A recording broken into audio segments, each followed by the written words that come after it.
আচ্ছা বলো তো, আগের দিনের রাতের যদি ভাত বেঁচে যায় তোমরা কি করো?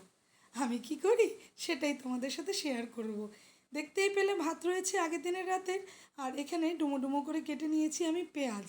পেঁয়াজ, লঙ্কা কুচি, আর এদিকে রেখেছি সামান্য কয়েকটা রসুন কুচি, আর আলু কুচি করে নিয়ে বয়েল করে নিয়েছি।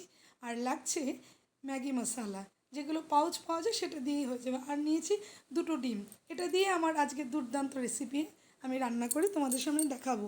অবশ্যই রেসিপিটি রান্না করতে কিন্তু সর্ষের তেলেরই প্রয়োজন পড়বে, কারণ সাদা তেল দিলে এটা খেতে একদমই ভালো লাগবে না।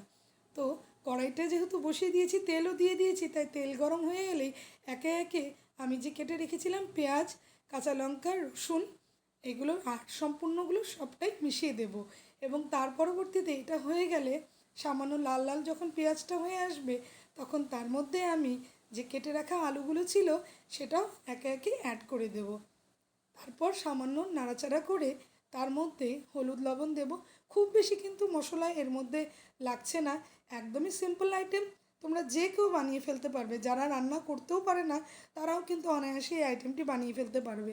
দেখো, মশলাগুলি বেশ ভাজা ভাজা হয়ে এসছে। তারপরে আমি ওই যে রাতের ভাতটা রয়ে গেছিলো সেটাই আমি অ্যাড করে দিলাম। ভাত থেকে দেওয়ার সময় অবশ্যই মনে রাখতে হবে যে গ্যাসের ফ্লেমটা কিন্তু একদমই কমানো থাকবে, খুব ধিমি আছে এই রান্নাটি করতে হবে। তারপর যে দুটো ডিমকে রেখেছিলাম সেই ডিম দুটোকে দিয়ে সামান্য কিছু সময় ওটাকে নাড়াচাড়া করতে হবে খুন্তি দিয়ে। কন্টিনিউয়াসলি নাড়াচাড়া করলে সেটা ভাতের সঙ্গে ঝুরি হয়ে মিশে যাবে। আর পরবর্তীতে দিয়ে দেব ওই ম্যাগি মশলা। তোমরা চাইলে সামান্য কারি পাতাও অ্যাড করতে পারো, যেটা কিনা আমি ভিডিওতে দেখাতে ভুলে গেছি, কিন্তু আমি দিয়ে দিয়েছি। তো আমার রান্নাগুলো, এই ছোট ছোট রান্না তোমাদের কেমন লাগে? আর দেখো, সাজিয়ে আমি পরিবেশনও করেছি।